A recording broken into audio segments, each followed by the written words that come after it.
Hello, everybody. Welcome in person and online. My name is Simon Wright. I'm the Director of Programming here at Japan House London. And so welcome to today's event, Landscape and Law along Tōhoku's Michinoku Coastal Trail. This is the first talk event organized as part of the Tōhoku 311 Forward to the Future series in collaboration with Japan's Reconstruction Agency. In this session, as a part of the series of events, looking at the revitalization initiatives in the Tōhoku region of northeastern Japan, the Japan National Tourism Organization explores the area's landscape and folklore while introducing the scenery of Fukushima, Miyagi and Iwate prefectures along the wild and scenic Michinoku Coastal Trail. Today we are broadcasting live from Japan House, London, in front of this live physical audience, and also a virtual audience on Zoom, YouTube, Facebook, Twitter, and LinkedIn. And the event will be recorded and archived on all our social media platforms for you to view later, should you wish to. We will take questions from the audience after the presentation. And if you have a question, please feel free to ask it at the end. And if you are joining us on Zoom, please do submit your questions using the Zoom question and answer function throughout the session. So now I'd like to introduce today's speaker, Matthew Joslin. Thank you, Matthew. Thank you very much indeed. Thank you.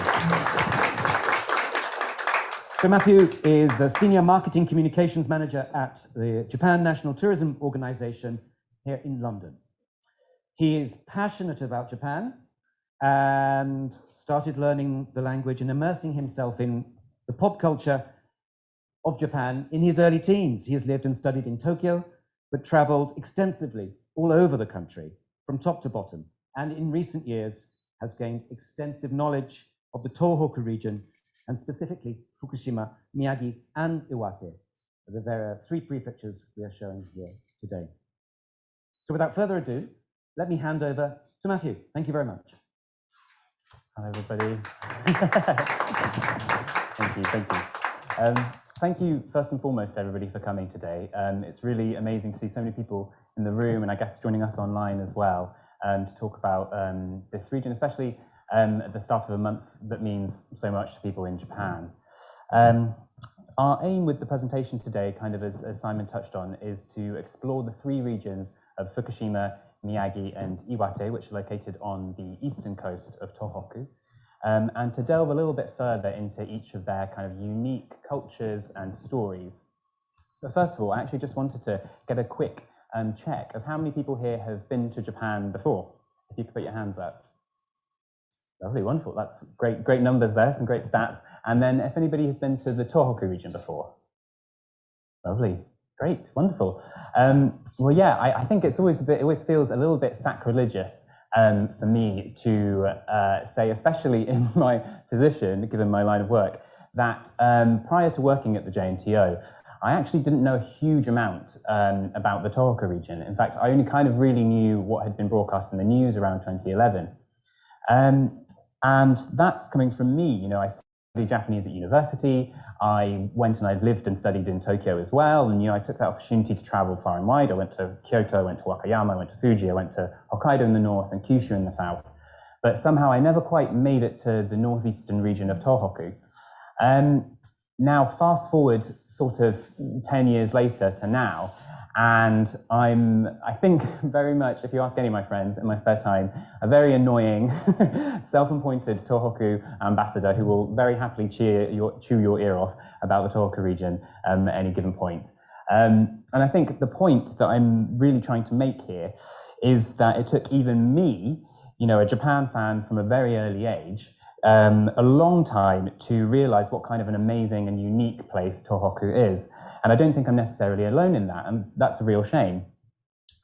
Despite being the second largest of Japan's regions, Tōhoku sees just 2% of international visitation to Japan, which is obviously a very small number and is great in some ways.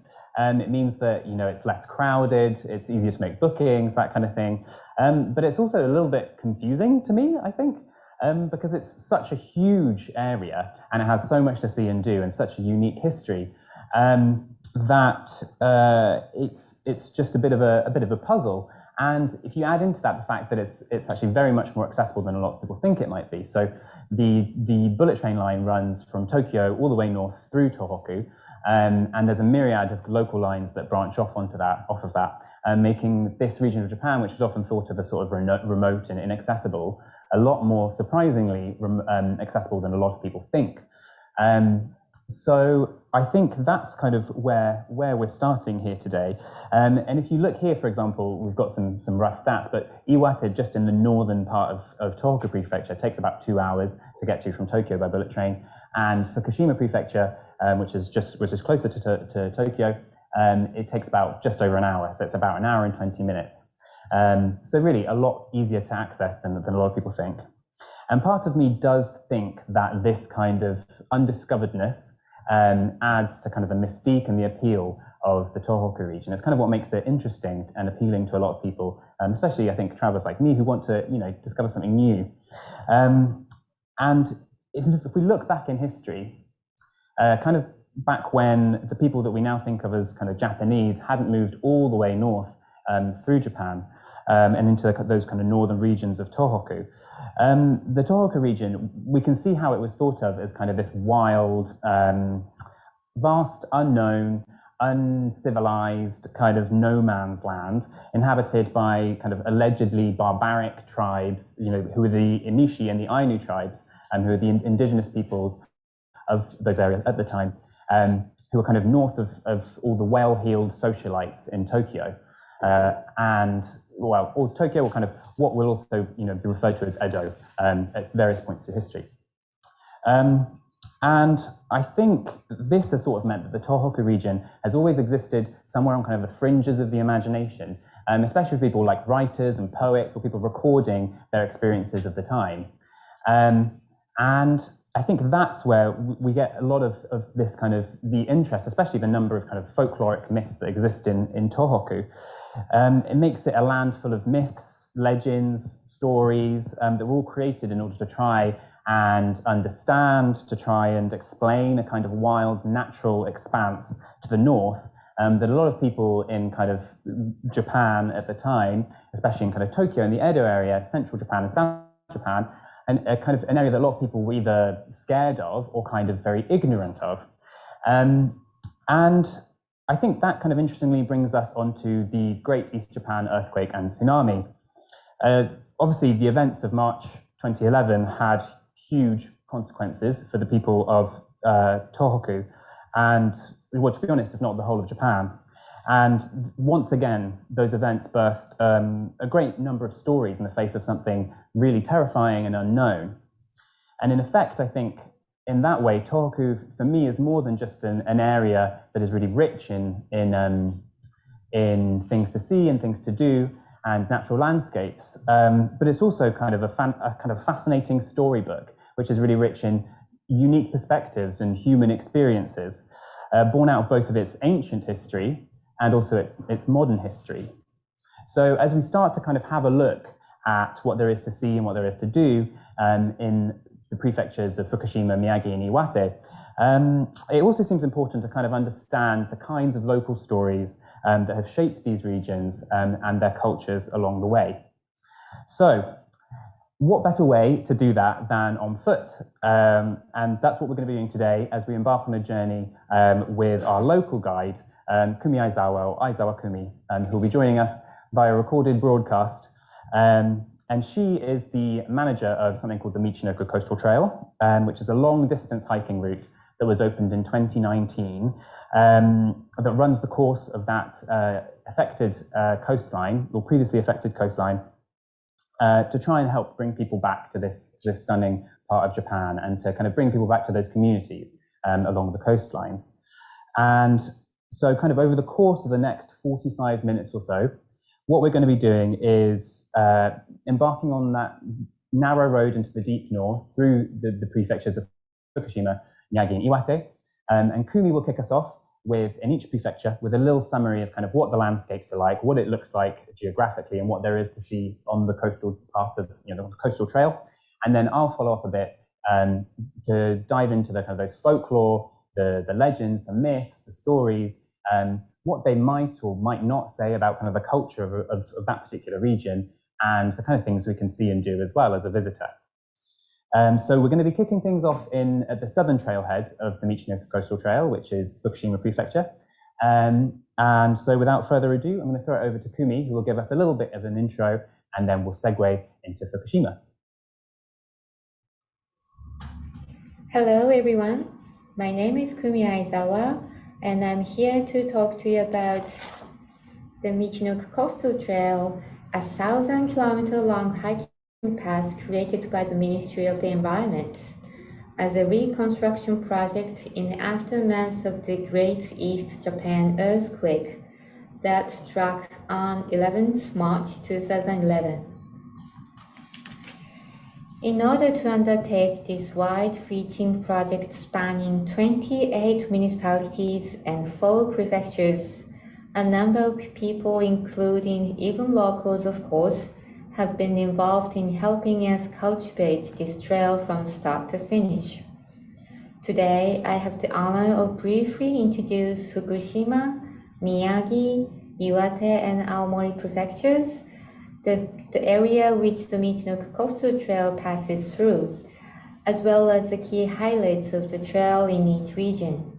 And I am so grateful to all of you for your time.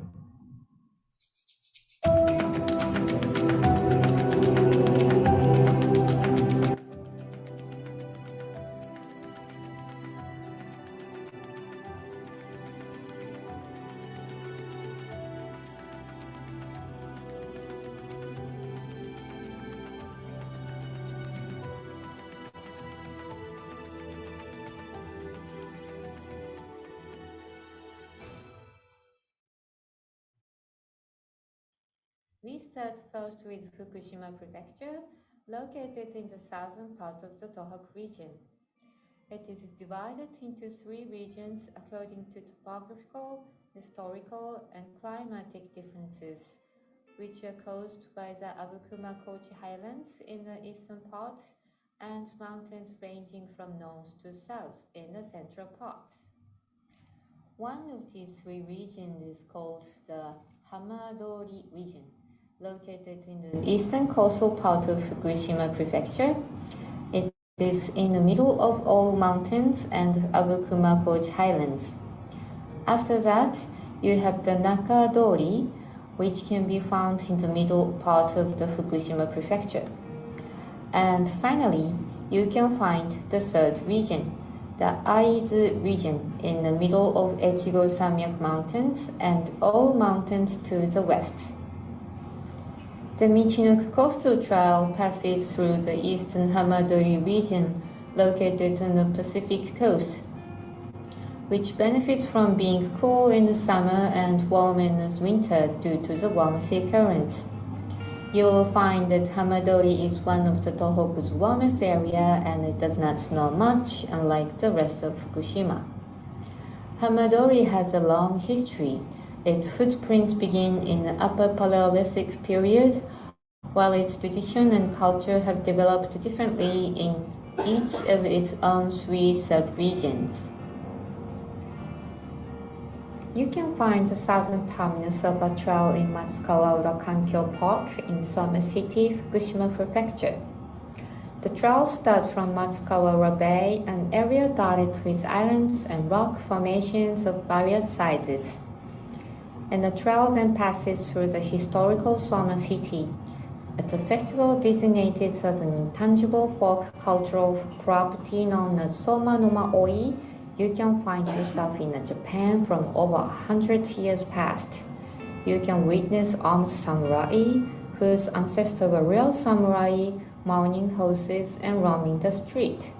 The trail passes through one of the festival venues, Soma Nakamura Shrine, and then moves past a beautiful lake which has freshwater spring and is lined with cherry blossom trees. Then the path takes you to an impossible large tree which the locals use as a natural monument. You climb up to Karosan Mountain, adored by local residents, and face Miyagi Prefecture's Mount Zao in the distance, before you then descend into the countryside of Shinchicho town. In early spring, this means you walk amongst the peaceful green landscape, and in autumn, you can enjoy traditional Japanese scenery filled with rice fields of autumnal gold. And so with that, we've arrived in our first prefecture, the prefecture of Fukushima, and it's 3 regions as described by Kumi there. So we have the Aizu kind of mountainous region in the west, which I think is over here for you guys. And then we have the Nakadori region in the middle, which is what the bullet train passes through, and there are lots of cities accumulated around it. And then we have the Hamadori region over here in the east, which is the coastal region that the trail passes through. And as Kumi touched on there, Fukushima is a prefecture of samurai history, of shrines enveloped in cherry blossom, and of really dramatic mountainous landscapes. And the sites along this first stretch of the Michinoku Coastal Trail are a very good example of what someone can expect to kind of see and to feel when they visit Fukushima Prefecture. So it's essentially kind of a microcosm of preserved feudal culture, a voyage back in time, and really kind of a true remnant of Japanese days of yore. And why is it like this, you might ask? And I guess that there are obviously lots of reasons, but situated just above the larger Tokyo sprawl and at the very bottom of the Tōhoku region, it still had a lot of influence from what we would think of these days as kind of traditional culture, so samurais and warlords and that kind of thing. And this region, for many people, for that reason, is very much kind of the gateway into the Tōhoku region. As the region of Tōhoku nearest to Tokyo, as I say, it still had all that influence, but as the entrance to the Tōhoku wilds, it was also in many ways kind of the final outpost and a bit of a buffer that separated central Japan from South Japan Central and South Japan from kind of the northern wilds and the Emishi and the Ainu tribes that were indigenous there. For example, it actually had its own kind of version of Hadrian's Wall, which dates back to about the 5th or the 7th century, and serves kind of a very similar historic role to Hadrian's Wall in the UK, kind of keeping out the northern barbarians in inverted commas. And equally, to kind of give another comparison, in the same way that we might think of cowboys in spaghetti westerns, kind of asserting their culture and their identity as they move through kind of indigenous lands, you might be able to think of the samurai of what is now Fukushima as fiercely inhabiting that kind of last part or last familiar area of Japanese culture and influence before the terrain trails off into the vast unknown. And I think the fact that samurai culture was so important to this area can be seen everywhere. And in particular, the city of Aizu Wakamatsu, which is actually amongst the oldest of the settlements in the Tōhoku area, the Tōhoku region. It also has a very famous samurai training academy called the Nishinkan School, which you can still visit today. And it was also the site of the last samurai kind of standoff at the end of the Boshin War, a war that would spell the end of the feudal system which samurai classes were a part of. So strong was the belief in these samurai values that it said that the people of what we now know as Fukushima, particularly in the western mountainous region of Aizu, still to this day retain that kind of same sense of stoic responsibility and duty that's encouraged by the samurai codes of old. And all of this and more is very easy to experience in Aizu Wakamatsu City, whether it's a visit to the impressive Tsurugajo Castle, which we can see there, a sword and archery training session at the Nishinkan School that I just mentioned, or also a stroll through Nanokamachi Street and the districts around it to see kimono makers and samurai residences and sake breweries and craft workshops and things like that. They've been running for generations and generations. And Aizu Wakamatsu also makes the perfect base to delve a little bit deeper into kind of Fukushima lore. So if you catch a bus south from here to the preserved merchant trading post of Ochijuku, you'll be able to experience historic Japan potentially like British explorer Isabella Bird did back in 1880.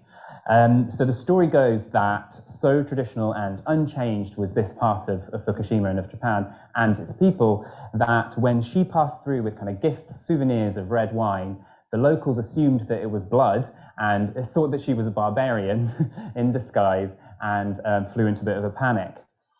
But if that's not quite your thing, and perhaps the crafts in Fukushima will be something that tickles your taste buds.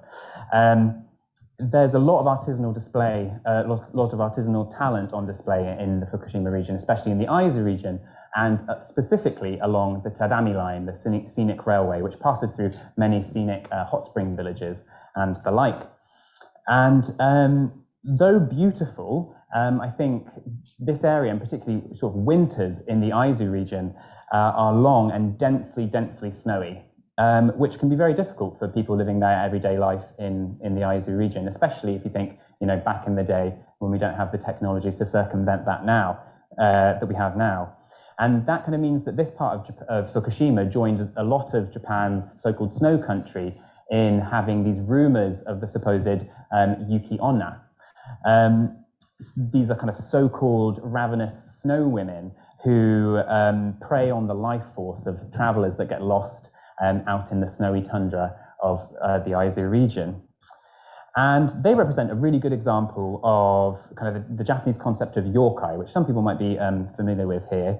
They're thought to be sort of sentient and willful creatures that are somewhere between kind of a spirit, a ghost, a goblin, a fairy, kind of a mixture of all those things, who dwell very much in our midst. And some of them are good, some of them are bad, and some of them are kind of neither, would rather kind of just be left alone to their own devices.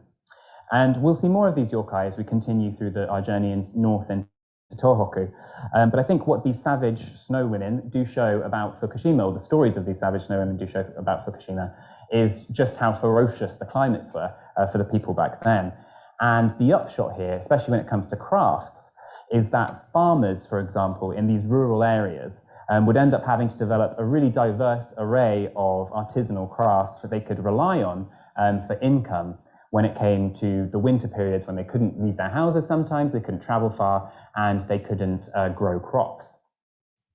And so kind of on the theme of artisanal crafts, we head over to the city of Miharu, which is in kind of between kind of the Hamadori and the Nakadori region. And in the shadow of Miharu's towering waterfall cherry blossom trees, we'll find the Miharu Goma horse, which we can see here. Due to the nature of its kind of specific historical and geographical position, what Fukushima particularly abounds in, more than just the yokai stories that we touched on, is feudal legends and feudal kind of ghost stories. And the Miharu Goma is a perfect example of that. This wooden horse would often be made out of offcuts from temples, and thus it had a lot of kind of samurai-era superstition attached to it. And specifically, the kind of spiritual significance is attributed to the story of Sakanoue no Tamuramaro, who was a court noble and a general who was basically sent to Tōhoku by the then emperor to kind of conquer the tribes of the north. And the story goes that he either received magical aid from a wooden horse, a magical wooden horse that rode into battle and saved the battle, turned the tides, or that he was able to win a decisive battle because of the kind of miraculous appearance of a herd of wild horses. And so because of that story, these tiny wooden horse toys have kind of come into popularity as tiny messengers from God. So the idea being that they're capable of bringing about some kind of divine intervention, and also kind of potentially provide protection from those unknown forces north of Fukushima's border. But tales of samurai generals at the edge of kind of the known world aren't the only ones that abound in this part of Japan. If we fast forward to the 1700s, we can see the ghost story of Koheiji Kohada, which provides kind of an interesting parallel to this.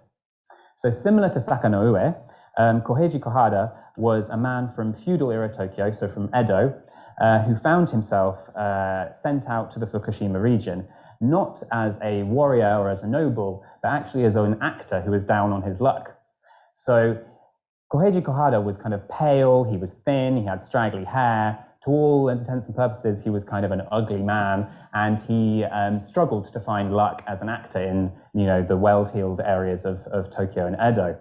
And somehow, miraculously, his manager was able to kind of beg and bribe and find him a gig as a ghost in the kind of the swamplands of rural Fukushima Prefecture. Now, little did Koheiji Kohada know that actually back in Tokyo, his wife was having an affair with his performance partner, a man known as Sakudo. And now Sakudo saw this as the perfect opportunity to kind of bump off Koheiji Kohada once and for all, steal his wife, and then go and live a happy life with her. And this is a grisly plot that he did manage to realize, supposedly, according to the story, by luring Koheiji Kohada out into the swamps on a fishing trip and then drowning him. So triumphant, Sakudo raced back to Edo, to Tokyo, to greet his new wife, but without the knowledge that in the years to come, he would slowly and gradually be haunted by the ghost of Koheiji Kohada, who had now found the perfect role of a lifetime, playing this grisly beast to haunt his assassin to the grave. And it's an interesting story, I think, and while this particular story has gone on to become the stuff of legend, so very much kind of kabuki theatre conspiracies, things like that, in the same way that we have kind of Macbeth in the UK theatre scene, so similar kind of conspiracies around this. And it also would show up in woodblock prints by Hokusai, for example. But what I really would like to focus on is actually the setting of the story. So that is the swamplands of Mount Bandai, which would also come to change and take on kind of a new form and a new meaning when in 1888, a dramatic eruption would leave the mountain, kind of a perfect conical Fuji-esque mountain. It would leave the mountain split directly in two. And what that also did was that it created a labyrinth of sunken villages at the foot of Mount Bandai, and it created these beautiful, mineral-rich, multicolored lakes. And visitors looking to actually experience some of these more supernatural kind of landscapes can stop off on the train to Aizu Wakamatsu, and they can head north, either to the Goshikunuma Ponds, where they can explore the multicolored lakes on foot, or you can also paddle around them in boat. Or you can head to kind of the other side of Mount Bandai, to the Ura Bandai area, where the trailhead starts. And you can also kayak in the shadow of the two peaks, as we can see here. I guess, yeah, word to the wise would just be not to take your murderous performance partner with you when you do it. But I think the powerful part of both the story of Koheiji Kohada and the eruption of Mount Bandai is maybe the idea of resilience that runs through them. Kohada may have suffered a really horrible and grisly fate at the hands of some of the people closest to him, but in his own way, he actually managed to turn it around by finding his true calling in life as a ghost, as a grisly, pale, ugly ghost, and also with a delicious kind of side dish of vengeance. And Mount Bandai, previously known as Aizu Fuji, as I say, for its conical appearance, even though it was torn asunder by a mammoth eruption, was able to come out the other side even more beautiful and arguably more kind of unique than it was before. And I think this is certainly a theme that persists for Fukushima Prefecture in general, maybe most easily summarized by another of the prefecture's traditional crafts, which we are actually blessed with the presence of today. In the middle of the table, you can see a couple there, which is the Okiagari Koboshi. And this is literally translates as kind of the little monk or the little boy who gets back up. And he's found all over Fukushima Prefecture. If anybody's been, they can testify. You can't move for them; they're everywhere. And I think you can find them basically in most hotel gift shops. They're often at sale at temples, and you can find experiences where you can paint your own, like I've done here with my old man interpretation on the left there. And the reason they're so popular is, number one, because they're obviously very adorable, and number two, because they represent not only good luck, but also perseverance. And I think that really says it all, that kind of in an area that historically has fiercely defended its traditional culture and continually thrived in the face of real difficult situations like heavy winters, there is a certain defiance and a refusal to fall down without getting straight back up again. And that's where we leave Fukushima Prefecture and we head on to our next prefecture of Iwate. So I'm going to throw it back, of Miyagi. So I'm going to throw it back to Kumi to give us an introduction for that.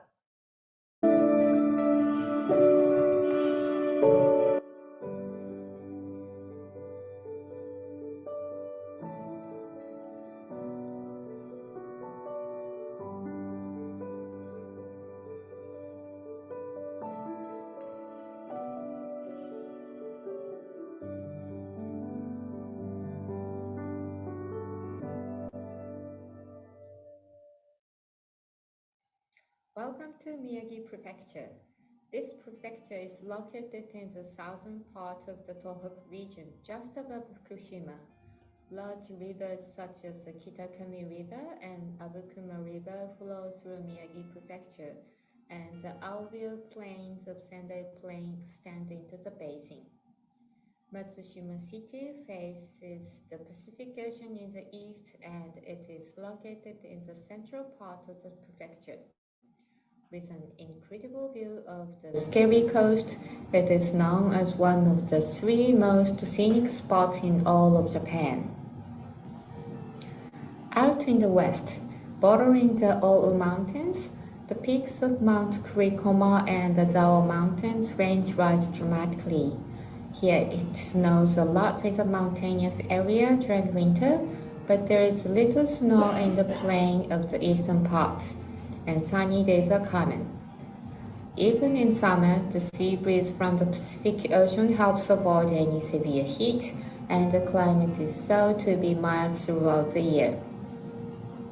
The northern part of Miyagi is the southern part of a wider area called the Sanriku Coast, where the Kitakami Highland drops off into the sea to form the smaller Rias Coast. Most of Sendai Bay is flat sandy beach, but it has a distinctive terrain that extends from the Matsushima area in the middle to the Rias Coast in the north along the Scary Coast. Rice cultivation is popular in the plain, and fruits such as strawberries and pears and traditional vegetables such as the Japanese flat-leaf parsley are also produced. Both livestock and fishing is thriving too, so much so that this area is actually one of the world's leading fishing grounds. Walking along the Michinoku Coastal Trail, you will pass through many old townscapes such as Kokufu Tagajo, as well as other towns newly built after being washed away by the tsunami. There is also a route you can take to cross the islands of Matsushima Bay by ferry and to the smaller islands by fisherman's boat. It also extends to Kinkasan, a sacred mountain island whose entire surface area is considered a shrine. Legend tells that if you visit 3 times in a row, you will never have financial trouble. And while many people go to worship there, hikers are also welcome. As you take in the terrain of the Rias Coast on foot, you will pass through smaller settlements and fishing villages and onto Mount Tatsugane. Worshipped as a sacred mountain for pilgrimage and worship since ancient times. It comes alive with pink azalea in May and lies just in front of Soma City in the northernmost part of Miyagi Prefecture. A true survivor of the tsunami, the city is home to a large fishing port, bringing various kinds of fish such as bonito, sari, tuna, and marine, making this a route not just for your eyes and feet, but for your taste buds too. And that's a really lovely way to continue our journey into our second prefecture of the day, Miyagi, even if it does leave us with grumbling stomachs. I didn't actually eat lunch before this, so that's where I'm at. But as Kumi mentioned, there is much of Miyagi's defining characteristics are very much based on its geography. So we're talking about its bays, its coves, the beaches and peninsulas, very much its access to the sea. And that is something that's very strongly reflected in its complex relationship with the sea, and as well as the old wives' tales that have been passed down from generation to generation in the area. And whilst Miyagi does have mountains in its western border, and Tōhoku's biggest city of Sendai as well, which we'll come on to a bit later, which is situated kind of in the central flatlands, it does have those 2 areas, but the reason most visitors come here is because of its coastal charm. And I think that's evident also in the fact that a number of the communities that exist here have sort of gravitated towards its seafront over the course of its history. And this, of course, meant that the tsunami of 2011 had a particularly serious effect on the population of Miyagi, a significant part of whom lived by and made their living by the ocean. But the ghost stories told by locals and fishermen as well, that go back to time immemorial, show that the interconnection with all things marine is very much older than just a decade ago too. So we have our exhibit A here, and this is where we get into the yokai a little bit more. We have the shape-shifting creature known as Unagi-hime, or the eel princess. The Japanese concept of a yokai, as we've mentioned, is kind of one that doesn't have a direct translation, but it does very much describe the beguiling nature of the eel princess, or the Unagi-hime. Now, the Unagi-hime falls more into kind of that third category of yokai, the ones that kind of do their own thing, generally speaking, and like to be left alone. And it's kind of thought of as a mercurial kind of eel spirit that dwells at the bottom of rock pools and at the bottom of ponds. When not weaving beautiful clothing on their looms deep underwater in these rock pools and ponds, they are known for waging wars with all manners of other types of kind of marine life, specifically squids and crabs. So watch out if you're a squid or a crab, basically. But their rare interactions with humans sort of come a bit in a different kind of way, when they'll use their transformative powers to disguise themselves as beautiful women to enlist the help, the aid of passing men in their battles with these other types of marine life. When wronged, however, it's thought that their hateful eyes are kind of piercing enough to pierce deep into a man's soul and drive him to suicide, to launch himself off a cliff into the ocean and drown himself. So they're generally, the seafaring folk tend to kind of keep their distance. And then we have exhibit B in this particular category, and that's another shape-shifting nightmare. Now this one's thought to inhabit the woodland shores of Miyagi, and it's the yokai known as the orgama. And the orgama is essentially kind of a toad that has matured past the age of 1,000 years old and becomes something kind of like a monster toad. So it has this huge hulking body like a boulder, it has a long prehensile tongue, and in a very curious touch, it has breath the color of rainbows. Make of that what you will. And again, they tend to live away from human civilization for the most part. But it's said that when they reach a certain point in their maturity, they start to crave the taste of human flesh. And that's when we start to hear about them a little bit more in the myths and legends. So legend specifically tells of a famous marksman who was sent to investigate the sightings of a kind of a sinister demon-like old woman who'd been spotted spinning yarn in the middle of the night on atop a bridge, a dilapidated house atop a bridge in Miyagi. And on the first night, he hears her cackle and he sees her like ominous grin by the light of her lantern, and he fires.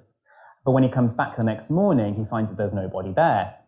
So he comes back on the second night, and this time, seeing her lantern again and seeing her in the distance, he fires, but this time directly at her lantern, and the light goes out with a bang.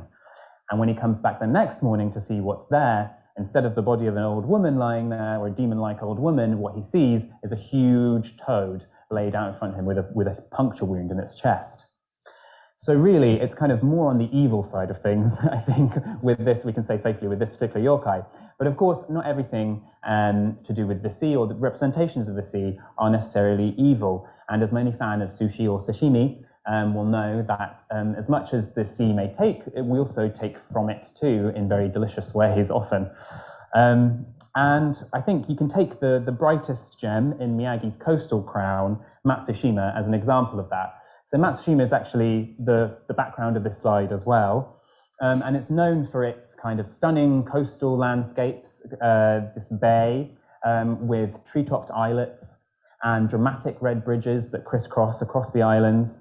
But what's sort of less talked about when it comes to Miyagi is its affinity for seafood, a really thriving seafood culture. And you can, for example, go in winter and gorge yourself on oyster at its oyster festival, which is very well known. And also, if you take a stroll down the seeded kind of pathways of Entsuin Temple, you'll be rewarded with a jellyfish-flavored ice cream, which I can actually tell you from personal experience is not as horrific as it sounds. And you can use Matsushima as a base to kind of delve a little bit deeper and go further, so that the culinary delights very much do not stop there. A short train ride south of Matsushima, you can arrive in the kind of busy port town of Shiogama, where you'll be able to witness one of Japan's most lively fresh fish markets, which still retains the early morning fish auction as well, which was so popular before in in Tsukiji Fish Market, for example. Or if not, you can venture north from Matsushima to Ishinomaki, and you'll find a city that's sprung back to life after sustaining a lot of damage around the time of the tsunami. Much like the yokai stories found along the coast, the remains of Ishinomaki's Okawa Elementary School have been preserved as a reminder of that mighty power of the natural world. But if you spend some time getting to know the city a bit better, you'll see some really fresh and promising green shoots. Beyond the Space Age Manga Museum, which is there, and also the food markets, you can visit in the suburbs a furniture shop which still has kind of the watermark from that fateful day where the water hit on the second floor. But that same workshop was one that, in the aftermath of the tsunami, helped a lot of people rebuild their furniture. It gave them kind of materials that they could easily find, and also provided them with designs that were easy to assemble. And now it's flourished to the point where it's become its own design label called Ishinomaki Lab, which you can actually see works from at Victoria and Albert Museum.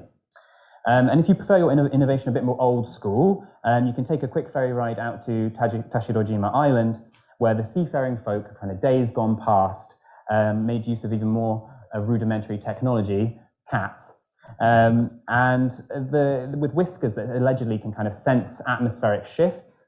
It's supposed that if you watch how a cat behaves, you can see whether a storm is going to be coming, or what kind of weather to expect when you're out fishing. And it's kind of that thought process that led to the birth of one of Japan's many fabled cat islands, where nowadays our feline friends rule the roost, and you can stay in a cat-shaped cabin, you can eat cat-shaped katsu curry, and you can even worship at a cat-themed shrine. And there is definitely this pervasive sense of dynamism that drives transformation and rebirth, I think, in Miyagi. And that's perfectly encapsulated by the Reborn Art Festival, which takes place every 2 years and brings all sorts of kind of mind-bending art installations to the coastal areas of Miyagi. It's not all quite so new as that either, though, to be honest. And you can look at the example set by Sendai City to see that forward-thinking drive hides somewhere a little bit deeper in Miyagi's DNA. Sendai's Tōhoku University, for example, is an international leader in research and discovery of new materials, which is kind of further proof of some serious innovation credentials. But then again, this is the same city, the city of Sendai, that hosts the Tanabata Festival, which we saw some footage of earlier as well. So it was always going to have this rich history of kind of vibrancy and creative solutions. Indeed, if we look at the history of Sendai's nickname, which is the City of Forests, we get an extra little glimpse. So around the same time as the samurai of Aizu were fighting to kind of prevent the modernization of the old ways in Fukushima, the feudal lord in Sendai was sending the mission to all of his people to build forests, basically. And the unique idea was to give the city abundant resources in wood and natural materials. But the outcome was actually a little bit different. The outcome was that he had a city full of temples, shrines, palaces, and estates that had their own yashikirin, or household forests. And nowadays, as you're kind of you can bar hop around the kind of buzzy back streets of Sendai City, you'll be sure to notice the Zelkova trees that line all of the beautiful streets of Sendai City. And you might actually be able to run into one of our other yokai. So this little guy is maybe the most cheeky, I think, of all of them. He's another shapeshifter, also known by the name of Tantan Kororin. And this cheeky spirit that's native specifically to Sendai is said to evolve out of a persimmon that's been left too long on the tree without picking, which is probably a common occurrence amongst all of these household forests. Dressed as a monk and with ripe persimmons spilling from his sleeves, it's said that he strolls through Sendai City, spreading all these seeds and offering passers-by a bite, not of a persimmon fruit, but actually of his own behind. So, in quite an interesting turn of events. So, in that sense, it doesn't get juicier, I guess, than the persimmon man's own posterior, and that's supposedly made up entirely of the flesh of a fresh persimmon fruit.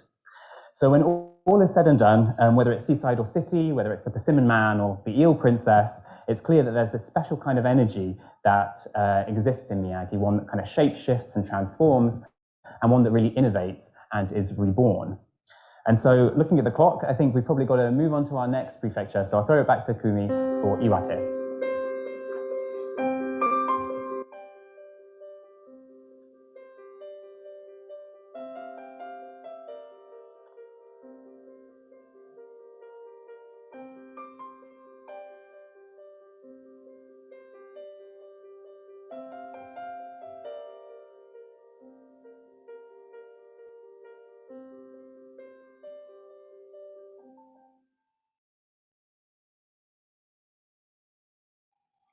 Leaving Miyagi Prefecture, we now find ourselves in Iwate Prefecture. Located in the northern part of the Tōhoku region, it is the second largest prefecture in Japan.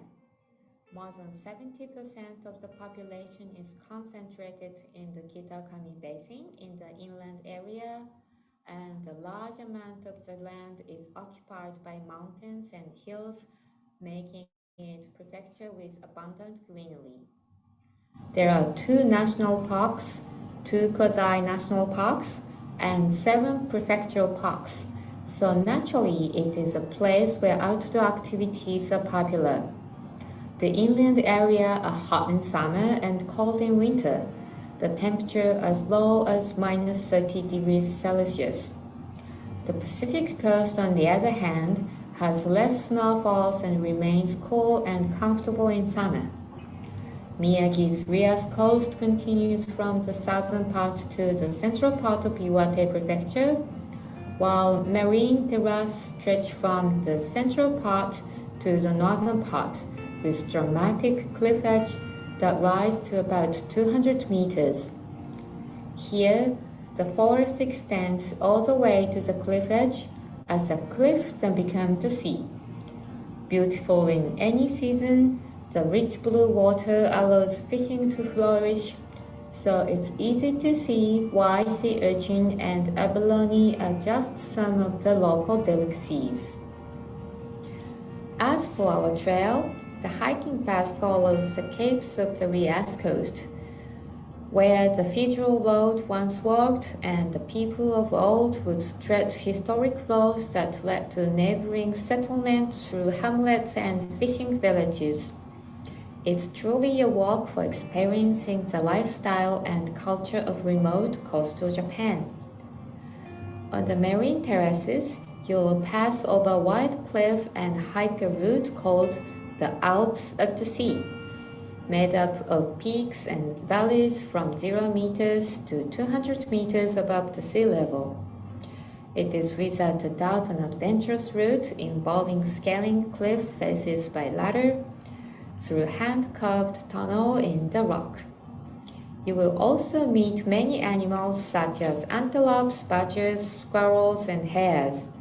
Given that the Asian black bear is also native, there is an occasional sighting, but since it is generally a quiet kind of bear, you are very unlikely to approach by it, provided you sing or make a noise while you walk. With so much boundless nature to admire, this particular route is a popular one amongst the various hikes that makes up the Michinoku Coastal Trail. Though not specific to Iwate, you will also be sure to see some of the remains of the 2011 earthquake disaster, not just physically, but in the stories you hear from people as you pass. In this way, the Michinoku Coastal Trail serves not only as a scenic journey by foot, but also as a path to pass on the memories and the stories of the 2011 earthquake. And so with that, we enter the final stretch of today's hike with a reminder of the great and powerful unknown that is Mother Nature and the cultures and the stories that have grown around it to make sense of it. And I think Kumi put it very well when she highlighted just how powerful a presence the outdoors is in Iwate Prefecture.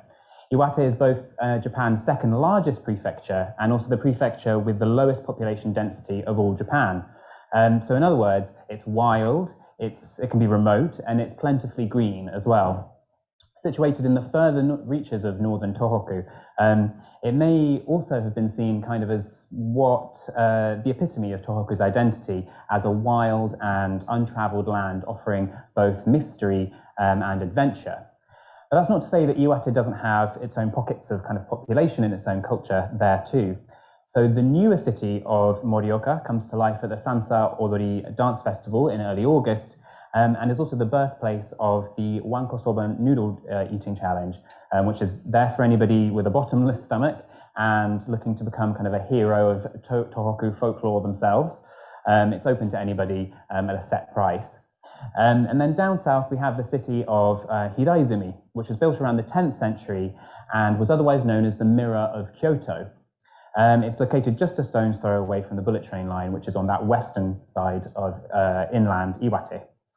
And for a good while, it was also kind of the only sizable outpost of so-called civilization or kind of central Japanese civilization this far north. And now it's a UNESCO World Heritage Site. It's a much treasured seat of religious and political influence. And it's peppered with these majestic shrines like Motsuji, for example, whose gardens mimic the Iwate coastal kind of scenery that we just saw there, and also holds poetry festivals. And also Chusonji, which is another mountain complex that hosts no theatre performances, and also has a golden pavilion that is that gleams with kind of gold leaf and pearl and Okinawan shell. Its founder was also half native; he was half Emishi, so it's really a symbolic place that has long captivated the Japanese imagination, leading it to be both razed to the ground several times and then also rebuilt several times. However, this particular pocket of Japanese court culture also became sort of a kind of a protective fort from which the feudal domains of Central and South Japan could sort of peer into the vast wilderness of the north. And it's this contrast between kind of the safety of the home and the threat of the wild that we really see echoed in Iwate's plentiful myths. So the first real myth we're going to dive into quickly is the Zashiki Warashi, which is also known as the parlor child. It's thought to be kind of a mischievous, childlike spirit that, with a kind of recognizable bowl haircut and traditional dress, that moves into the parlors and the storage rooms of households in Iwate specifically. It might be easy to kind of compare it to something like a poltergeist in Western culture, but I think where it differs is that where a poltergeist, or we might think of a poltergeist like throwing toasters at your head in some kind of haunted New York apartment, the Zashiki Warashi is very much a revered spirit. And they're thought to bring financial luck and good fortune, for example. In fact, so revered are these spirits of kind of the home and the hearth that inversely, killing a Zashiki Warashi is said to have awful consequences. So, for example, the Ide family in history, supposedly, whose own parlor child was shot dead by an arrow, ended up with complete and total financial ruin of their family estate. And elsewhere, we have the concept of the Mayoiga, which in particular highlights kind of perfectly the way in which ideas of home and shelter came to have a really strong dominance in this region. They're more simple than kind of the anthropomorphic spirits we've been seeing, and they're kind of like, if anybody's here is familiar with Harry Potter lore, they're kind of like the Room of Requirement. They're a mystical house that appears to, in front of, out of nowhere, to wandering travelers who get lost in the Iwate wilds and provides refuge from kind of the unknown beings and creatures that move amongst the woods and the forests and the rivers.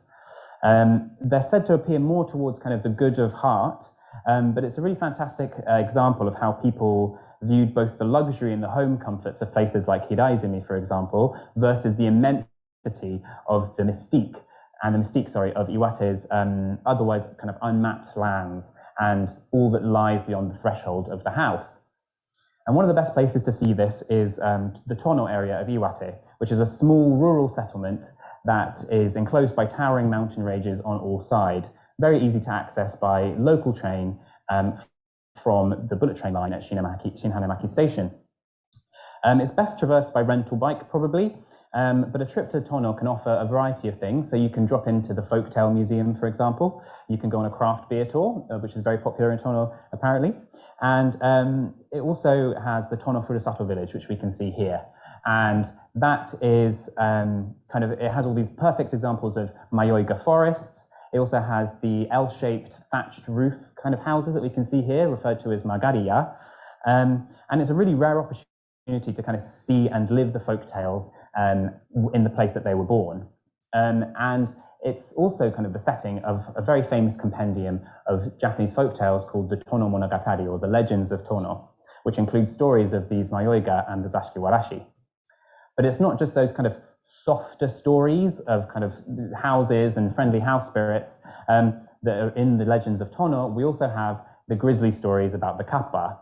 Now, these are amphibious kind of ghouls that are typically depicted as green, human-like. They have webbed feet, webbed hands, a turtle kind of carapace, and they have they lurk in rivers and they have a thirst for blood, also it's said. They're very highly associated with the woes that go with kind of living cheek by jowl with Mother Nature and the great outdoors.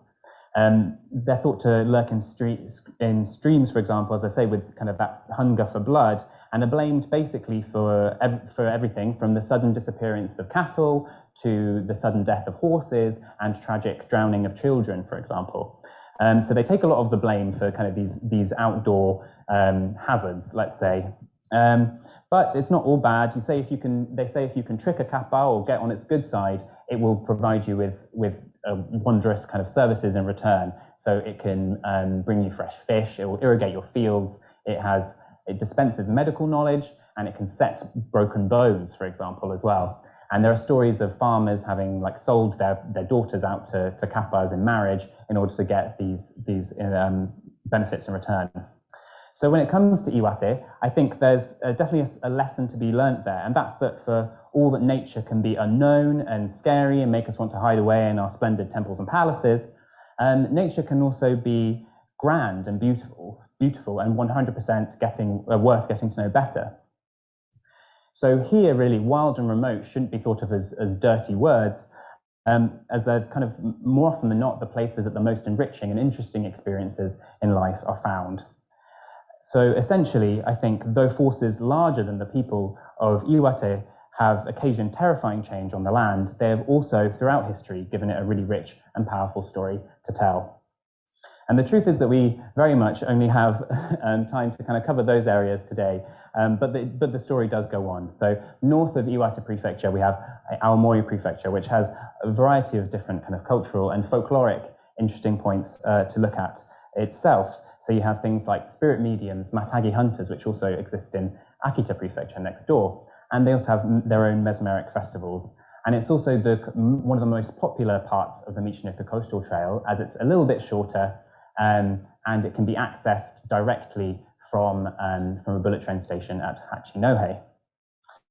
So whether you're looking to hike the whole length of the 1 month long route, or simply to try out a couple of those shorter hikes incorporated into a bigger trip to Tōhoku, we hope that if we've done anything today, it's to inspire you to go away and to delve into those regions and the regional cultures and find out a little bit more, whether that's the samurai nostalgia and the resilience in Fukushima, vibrant ingenuity in Miyagi, or kind of this respectful coexistence with deep wilderness in Iwate.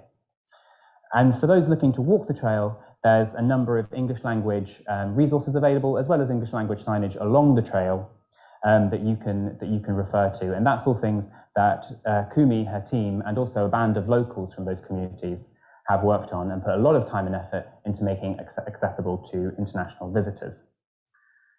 So I would say that, in conclusion, Japan's third largest region is known in history and in present day for its mythical landscapes and for the stories that are told about those mythical landscapes. It is thus, in many ways, sort of defined as much by what we do know about it, by what we don't truly know about it. And as the region moves past 10 years of regeneration since the 2011 disaster and continues to grow and continues to change, that leaves us wondering whether it's not time that more of us avoided the mistake that I made in overlooking this region for so long and taking that bullet train not west out of Tokyo, but north out of Tokyo to find out what the tale of Tōhoku is all about for yourself. And with that, I leave you with some closing words from Kumi herself. So, there really will never be enough words to explain the beauty of the trail, but what it will definitely provide you with is a look at real Japanese life, an experience of unique history and culture, natural exchange with the local people, and the journey through the untouched nature of Tōhoku. You have walked it virtually with us today. I look forward to welcoming you on the walk along the Michinoku Coastal Trail someday soon. Thank you very much. Thank you very much for listening.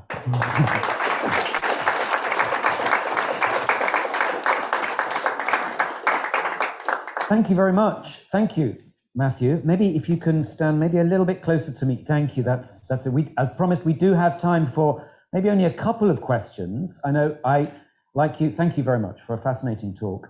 Something that I don't know very much about at all. My Japan is right at the south. The only time I ever really heard about Tōhoku was through Aizu.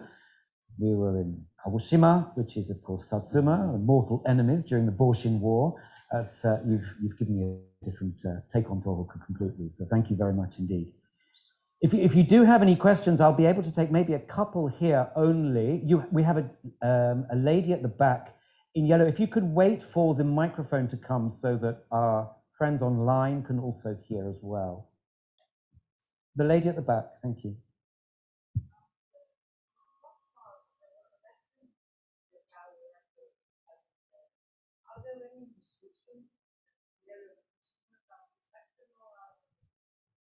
Yes, sorry. So for people who maybe didn't hear, that was about the nuclear incident in Fukushima. So the current the contamination zone is currently represents about 1%, I think, less than 1% of Fukushima's total prefectural kind of spread. So, and Fukushima is actually very big in itself. It's about the size of Jamaica, I think, bigger than Jamaica, I've heard. So if that gives you any kind of sense of the scale. So yeah, there is still an area that is known as a decontamination zone. And, you know, those efforts are ongoing, but year by year, you know, more places are being opened up, declared safe to travel to. And certainly areas, for example, so obviously that's on the coastal side of things. And the Michinoku Coastal Trail currently starts kind of well away from that in the north of the coastal region, but they are looking to extend that lower as well, introduce new parts of the trail as the efforts continue. Thank you very much. Thank you for your question. Do we have any other questions maybe within the room? Yes, sir, please. We have a gentleman at the front. If we can just wait for the microphone.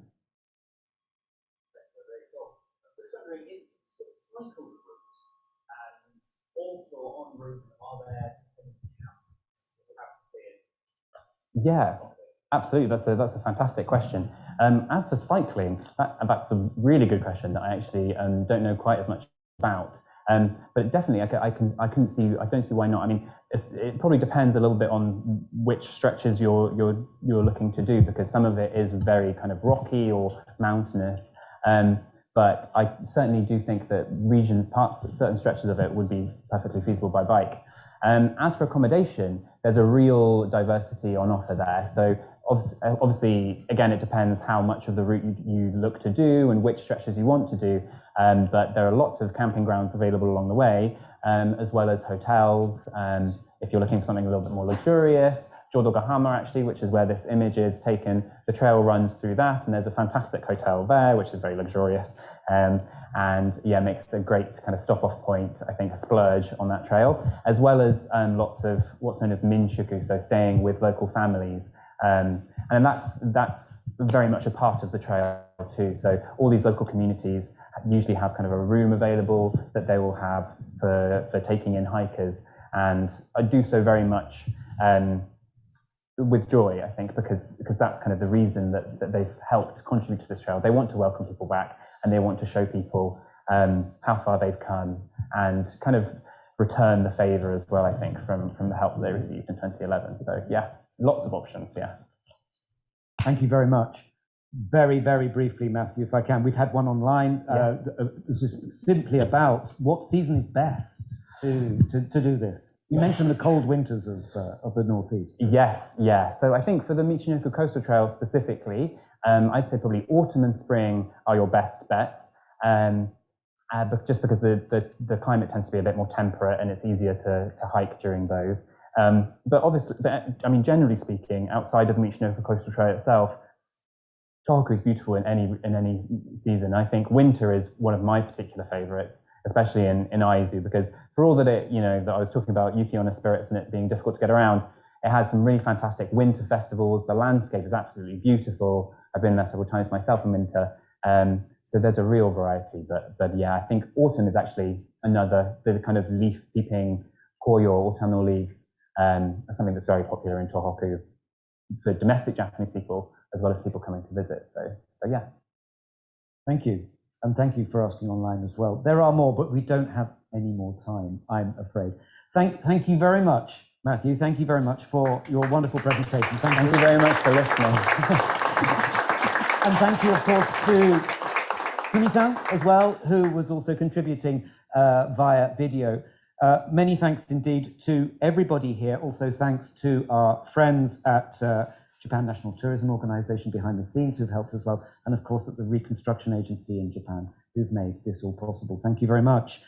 If you'd like to listen to this talk again, it's on a recording, will be archived on Japan House's social media platforms. And following today's event, we will also send you through a feedback form. If you could fill that in, that would help us very much in the feedback that you give us for anything we do in the future. The upcoming events in this series of Tōhoku 311, Forward to the Future. We also have on the 11th of March, we have Toasting the Recovery of Tōhoku's sake industry. That's here inside Japan House. We also have regional revitalization through education in Tōhoku, building sustainable communities. That's on Saturday, the 12th of March. That's also here. And we also have social enterprise in Tōhoku, Smart Strawberries, on Sunday, the 13th of March. Please do look at our website. You can book through there. Also, we will continue this afternoon with our workshops and our tastings of food and drink from Tōhoku, and also this display. Please do stay around. You're most welcome to stay for as long as you like. Thank you very much indeed, and enjoy the rest of your day. Thank you very much. Thank you, everybody. Thank you. Thank you.